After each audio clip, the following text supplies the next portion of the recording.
नीतीश। आज के वीडियो में हम बात कर रहे हैं उन लोगों के बारे में जिनकी जन्मतिथि में नंबर 4 नहीं है, यानी जिनकी डेट ऑफ बर्थ में नंबर 4 मिसिंग है और साथ ही साथ लोशो ग्रिड में भी उनका नंबर 4 नहीं आता है। तो यहाँ हम नंबर 4 के मिसिंग इफेक्ट को समझने के लिए एक छोटी सी कहानी की मदद लेंगे, जिससे कि हम सही से समझ पाएं कि क्या प्रभाव होते हैं और किस तरह से फिर उसके उपाय किए जा सकते हैं। नंबर 4 जो कि राहु महाराज के प्रभाव को दर्शाता है। न्यूमरोलॉजी में ये वुड एलिमेंट को डिपिक्ट करता है, साउथ ईस्ट डायरेक्शन को भी बताता है। तो इससे पहले हम बढ़े कहानी की ओर कि इसके क्या प्रभाव किसी व्यक्ति पर हुए, उससे पहले प्लीज चैनल को सब्सक्राइब जरूर कर लीजिए और हाँ, वीडियो को पूरा देखिए क्योंकि प्रभाव के साथ साथ उपाय की भी चर्चा होती चलेगी। तो हुआ यूं, एक था व्यक्ति जो कि बहुत टैलेंटेड था, काफी सारे हुनर उसने सीखे हुए थे, अपने स्किल्स पर भी काम करता था, लेकिन उसके जीवन में परेशानियां कुछ ऐसी थी जिनका उसे कोई ठौर ठिकाना नहीं नजर आता था। उसे पता ही नहीं चलता था कि आखिर वो किस तरह से इन परेशानियों के लिए जिम्मेदार है और कैसे उनसे बाहर निकले। तो उसकी परेशानी पता है क्या थी? वो मेहनत भी अपनी करता था, उसके अंदर हुनर भी बहुत सारे थे, कमा भी लेता था, उसकी शादी भी हो गई थी, लेकिन प्रॉब्लम जानते हैं क्या थी? प्रॉब्लम थी उसका कंफ्यूजन। वो कंफ्यूज बहुत रहता था। उसके पास आगे बढ़ने के रास्ते तो थे, लेकिन इतने सारे रास्तों में वो इतना कंफ्यूज रहता था कि मैं पहला स्टेप आखिर लूं कौन सा, किस तरफ से आगे बढ़ूं। और जब पहला स्टेप ही नहीं उसने उठाना तो उसके जीवन में वो आगे बढ़ेगा कैसे? ये था इफेक्ट नंबर 4 के उसकी डेट ऑफ बर्थ में ना होने का, क्योंकि जब नंबर 4 नहीं होता तो ग्रोथ होने में प्रॉब्लम आती है। सर्वाइवल तो उसका चल रहा था, लेकिन वो स्टेगनेंट हो चुका था, वो आगे नहीं बढ़ पा रहा था। उसके साथ क्या इश्यूज थे? उसके साथ ऑर्गेनाइजेशन की प्रॉब्लम थी, प्लानिंग इश्यूज थे, उसके थॉट्स में इतनी ज्यादा उलझने थी। अगर कोई काम किसी तरीके से वो अपनी उलझनों को ब्रेक करता हुआ शुरू कर भी देता था तो वो ज्यादा लंबे टाइम तक उसको फॉलो नहीं कर पाता था, या तो उस काम में कोई अड़चन आ जाती थी अचानक, या फिर वो खुद ही डिमोटिवेट होके उसको छोड़ देता था। अब क्योंकि ग्रोथ ही नहीं हो रही थी तो उसकी सेविंग्स भी नहीं थी, कमा रहा था लेकिन वो कहते हैं ना, हैंड टू माउथ वाली सिचुएशन उस बेचारे की बनी हुई थी, क्योंकि वो सेव ही नहीं कर पाता था।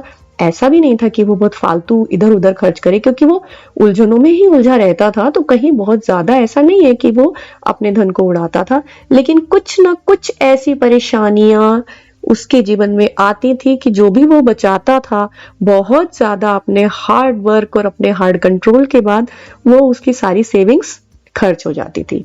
यानी क्योंकि 4 नंबर नहीं था उसकी डेट ऑफ बर्थ में तो सेविंग्स भी नहीं थी, ग्रोथ भी नहीं थी, कंफ्यूजन भी था, और मैरिड था, उसके जो ससुराल पक्ष था उसके साथ लगातार कुछ ना कुछ विवाद या कलेश चलता रहता था। वहां से भी उसे सुख की, शांति की अनुभूति नहीं मिली हुई थी।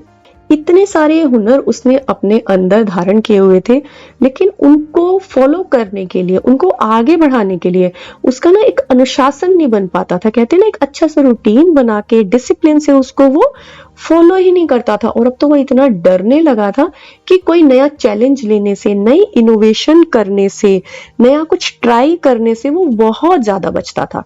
उसके घर वाले उसे समझाते थे कि भाई तुम्हें हुनर है, तुम्हें टैलेंट है, तुम्हारे पास समय भी है और भी थोड़े बहुत रिसोर्सेस तुमने अपने आप ही अपने आसपास इकट्ठे किए हुए हैं, लेकिन उनको यूज करके भी वो उस स्टेगनेंसी को ब्रेक नहीं कर पा रहा था, क्योंकि नंबर 4 मिसिंग था। उसका जो कहते हैं ना, दूर दृष्टि, एक दूर से समझ पाना किसी सिचुएशन को कि हम ये करेंगे तो ऐसा होगा, तो उसमें बस वो नेगेटिव ही देख पाता था। सोचता तो था कि इसके बाद क्या इफेक्ट होगा, लेकिन उसमें केवल नेगेटिव विजन पे ही उसका ध्यान जाता था और उसका कंफ्यूजन, उसका इल्यूजन बढ़ता जाता था।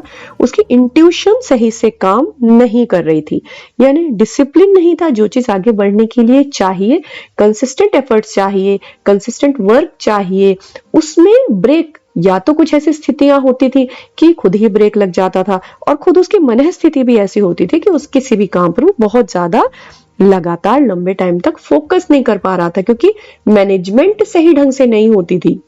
अपनी जो भी उसने एफर्ट्स करने थे, वेंचर्स करने थे, उनको वो अच्छे से प्लान आउट नहीं करता था, मैनेजमेंट नहीं कर पाता था, मिस मैनेजमेंट रहती थी, इसलिए कोई भी उसका एफर्ट सक्सेसफुल नहीं जाता था।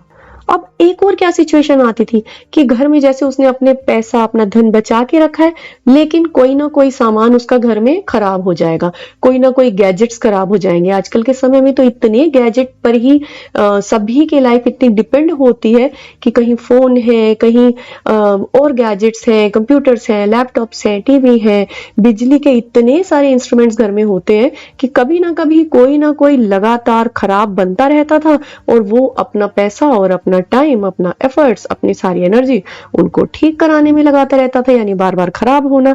तो बिजली का सामान खराब रहता था, उधर ससुराल से उसको प्रॉब्लम रहती थी, इधर इतने सारे नॉलेज और टैलेंट होने के बाद भी वो उसको फॉलो अप नहीं कर पाता था, यानी और सिचुएशंस के कारण वो अपनी प्रोग्रेस को रोक लेता था। उसके अंदर ही कहते हैं ना कि पैशन होता है ना, कि किसी चीज के लिए जिद होती है, किसी भी काम में आगे बढ़ने के लिए इंसान को एक जिद पालनी पड़ती है। वो जिद उसमें अपनी तरक्की के लिए नहीं थी, उस पर वो कहीं ना कहीं समझौता करके अपने ही काम को रोक लेता था। और क्योंकि ये सब वो जानता भी था, कंफ्यूज भी था, तो उसका मन था बहुत ज्यादा परेशान। और एक और इफेक्ट था, ऐसा था कि उसको कोई भी बहुत अच्छा सपोर्ट नहीं कर पाता था। और जैसे कुछ लोग होते हैं ना कि उनके घर में बड़े बुजुर्ग होते हैं, जिनका आशीर्वाद होता है, उनका ब्लेसिंग्स होती है, उनका सपोर्ट है, उनकी गाइडेंस है, तो काफी रास्ता तो उसी सपोर्ट से तय हो जाता है। उसके जीवन में वो भी एब्सेंट था, यानी किसी भी बड़े, क्योंकि ससुराल से पक्ष से कुछ ऐसी स्थितियां बन चुकी थी जिसमें ऐसा नहीं है कि वही उत्तरदायी था, लेकिन सिचुएशंस ऐसी थी कि उसके साथ वहां पर भी जो एक अजीब सी विवाद की स्थिति बनी रहती थी। और अपने यहाँ भी अपने जो पितृ पक्ष थे उसके, उनमें भी जो उसके अपने बुजुर्ग थे, अपने परिवार के बड़े बुजुर्ग थे, उनसे भी उसको कोई बहुत अच्छा सपोर्ट या कहीं की ब्लेसिंग्स वाली सिचुएशन में नहीं हो पाती थी। सिचुएशंस इस तरह की बन जाती थी कि ना तो उनका सानिध्य मिलता था, संपर्क नहीं मिलता था, और साथ ही साथ शुभकामनाएं भी मिलनी उसके जीवन में मुश्किल हो गई थी। तो इस तरह से उसका जीवन बिल्कुल उथल पुथल मचा हुआ था। थी उसके सामने चीजें, लेकिन ना उनका वो सुख ले पा रहा था, ना आगे बढ़ पा रहा था, ना सेविंग्स कर पा रहा था, ना किसी को सुख दे पा रहा है, ना कुछ सुख ले पा रहा है। और इस तरह से उसने क्या करना शुरू किया कि वो केवल अपने इमोशंस पर ही ड्रैग ऑन होने लगा, यानी अपने दिमाग का इस्तेमाल उसके जीवन में बहुत कम हो गया। कहते हैं ना कि कुछ लोग इमोशनल फूल बनने लगते हैं, कि बस केवल दिल से ही चलने लगते हैं। और सही निर्णय लेने के लिए, सही स्टेप्स लेने के लिए जरूरी होता है दिल और दिमाग का अच्छा समन्वय। लेकिन उसकी स्थिति में क्या हो रहा था कि केवल उसके सारे निर्णय दिल से हो रहे थे, तो जहां लॉजिक्स की बात आती थी वो बिल्कुल निल होते थे, और बस इमोशंस ही आगे उसको ड्रैग ऑन कर रहे थे। एक तरह से ये वर्ड सही है कि उसको ड्रैग ऑन ही कर रहे थे, वो केवल आगे कह सकते हैं कि धीरे धीरे बस काट रहा था समय को। ऐसा नहीं है कि वो लाइवलीनेस के साथ जी रहा था, प्रसन्न था, खुश था, ऐसा कुछ नहीं था, क्योंकि उसके जीवन में आसपास स्थितियां ठीक ठाक थी, उनको वो प्रयोग करके आगे बढ़ सकता था, लेकिन उसके अंदर 4 नंबर की ऊर्जा का अभाव था, जिसके कारण सही फोकस, सही गाइडेंस, सही चैनलाइजेशन, सही ऑर्गेनाइजेशन, सही प्लानिंग उसके जीवन में उसको नहीं मिल पा रही थी। अब ऐसे समय में उसके साथ चमत्कार हुआ और उसको मिली रेमेडीज, जिससे कि वो अपनी 4 नंबर की ऊर्जा की भरपाई कर सकता था। क्या होती है वो रेमेडीज? अगर कहीं आप इस जो भी उसके साथ घटनाक्रम चल रहा था कनेक्ट कर पा रहे हैं, तो देखिए इन रेमेडीज को भी ध्यान से सुनिए। उसने क्या किया, अपने घर की जो ईस्ट डायरेक्शन थी वहां उसने एक उगते हुए सूर्य की तस्वीर लगाई, मछलियों को दाना डालना शुरू किया, यानी जब वो परेशान होता था तो पास के एक तालाब में जाकर के मछलियों को दाना खिलाता था। प्रतिदिन चंदन का एक छोटा सा तिलक अपने मस्तक पर उसने टिकाना शुरू किया और अपने मन को शांत करना शुरू किया, मतलब प्लीजिंग वे में लाना शुरू किया। जो उथल पुथल, जो बेचैनी, जो कंफ्यूजन, जो भ्रम मचा हुआ था, उसको उसने चंदन का टीका धारण करते हुए शांति की तरफ, सुकून की तरफ बढ़ाया। अब उसने फिर एक बार देखा कि ये जो सामान है ये घर में बार बार जो खराब हो रहे हैं, टूटे फूटे सामान जो थे, कुछ ऐसे स्टैचूज थे जिनके सिर टूटे हुए थे, क्योंकि राहु सिर, राहु ग्रह का जो हम चित्र देखते हैं वहां केवल सिर होता है, और ऐसे स्टैचू जहां सिर ही टूटे हुए थे, तो 4 नंबर की ऊर्जा पूरी तरह से खंडित थी। उनको उसने या तो हटाया या फिर जो टूटा फूटा सामान था उसको कहीं और साफ सुरक्षित उस जगह को बनाया। अपने जो भी उपकरण पुराने हो चुके थे उनको दूर किया या फिर उनको ठीक किया, साफ सफाई का ध्यान देना शुरू किया। अपनी साउथ ईस्ट डायरेक्शन में जाकर उसने स्पेशली देखा कि कहीं कोई ब्लू या ब्लैक कलर्स तो नहीं है, पानी की तो ऐसी स्थिति नहीं है कि पानी रखा है या पानी की तस्वीरें लगी हुई हैं। तो इस तरह से अपने घर के वास्तु को भी उसने ठीक किया। साथ साथ अपने बिहेव में देखो कि मछलियों को दाना डालना, अपने दैनिक जो उसका डेली रूटीन था उसमें इन सब बातों को लेकर आया वो, कि मछलियों को दाना डालने लगा। और राहु के कारक कौन होते हैं? जीव होते हैं जो कि सफाई कर्मचारी होते हैं या फिर जो कोढ़ से ग्रस्त व्यक्ति होते हैं, कोढ़ी। तो उसने समय समय पर ध्यान रखते हुए लगातार उनकी सेवा की तरफ ध्यान दिया, उनको कुछ खिलाकर या कुछ दान देकर उनको प्रसन्न करने का अपनी तरफ से प्रयास किया। गले में उसने तुलसी माला धारण की। अब क्योंकि ये वुड एलिमेंट का होता है 4 नंबर, और 4 नंबर की ऊर्जा मिसिंग है तो वुड एलिमेंट मिसिंग है, इसलिए उसने उस एलिमेंट की भरपाई करने के लिए लकड़ी के जो वस्तुएं होती हैं उनका प्रयोग ज्यादा शुरू किया। जैसे कि लकड़ी के ब्रेसलेट्स होते हैं उनको लिया उसने, जो की रिंग्स होती हैं वो लकड़ी की लेनी शुरू की। साथ ही साथ पेन, जैसे पहले आपने देखी होगी कि कलम होती थी, तो उसने पेन जो लिया वो लकड़ी का लेना शुरू कर दिया। और इस तरह से अपने जीवन में अपने ऊपर उसने धारण करते हुए वुड एलिमेंट को बढ़ाना शुरू किया। जो ऊर्जा अनुपस्थित थी उसको उसने अपने ऊपर धारण करते हुए इम्बाइब करना, एब्जॉर्ब करना, उसको लाना शुरू किया। मन को प्रसन्न करने के लिए साथ साथ चांदी का एक कड़ा धारण किया और अपनी तरफ से उसने प्रयास करना शुरू किया कि चाहे कोई भी स्थिति हो वो स्वयं ऐसा कुछ बात करके या किसी भी तरीके से किसी काम के द्वारा अपने ससुराल पक्ष से वो अपनी तरफ से कुछ भी ऐसी बिगड़ने वाली स्थिति उत्पन्न नहीं होने देगा।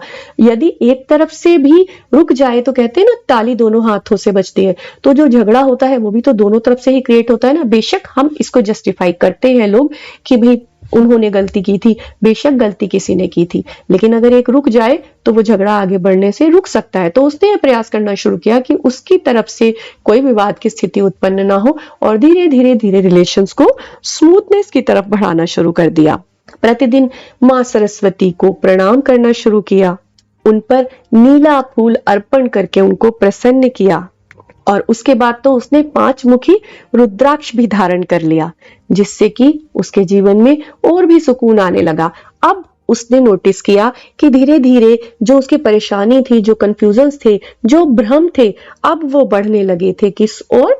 एक सही प्लानिंग की ओर। क्योंकि कुछ ऐसा एकदम से मैजिक नहीं हुआ, लेकिन उसे फील हो रहा था अपने अंदर, जो उसका रूपांतरण हो रहा था कि हाँ ये एक बहुत अच्छा परिवर्तन हो रहा है। अब जो भी उसके काम थे उसको उसने ऑर्गेनाइज करके करना शुरू कर दिया, जो पहले नहीं हो पाता था। अब उसकी प्लानिंग्स थोड़ी सी अच्छी होने लगी, सुचारू रूप से होने लगी, और धीरे धीरे अब उसे महसूस हो रहा था कि हाँ अब उसकी ग्रोथ स्लोली स्लोली होने लगी है। और कहते हैं ना, slow and steady wins the race. तो अब उस व्यक्ति को विश्वास हो चला था कि अब वो अपने जीवन की रेस में अच्छी तरह से अपने मुकाम पर पहुंच पाएगा। तो ये थी एक छोटी सी कहानी जो एक व्यक्ति के बारे में बता रही थी जिसकी जन्म तिथि में 4 नंबर मिसिंग था, और उसके बाद उसके कुछ प्रयासों से जो उसने बहुत अच्छे सटीक, छोटे छोटे ही सही लेकिन प्रभावी जो उसने प्रयास किए, वो उस ऊर्जा को, 4 नंबर की ऊर्जा को अपने जीवन में ला पाया। और जिन बातों से, जिन लाभों से वो वंचित था, अब उसके जीवन में वो सभी धीरे धीरे आने लगे। तो आई होप आपको ये जो कहानी है, ये 4 नंबर की जानकारी बताती हुई कहानी इंटरेस्टिंग लगी होगी, साथ साथ प्रभावी भी लगी होगी। अगर हाँ तो प्लीज लाइक जरूर करिए और चैनल को सब्सक्राइब कर लीजिए, वीडियो को शेयर करिए जिससे कि औरों तक भी ये लाभ पहुंच सके।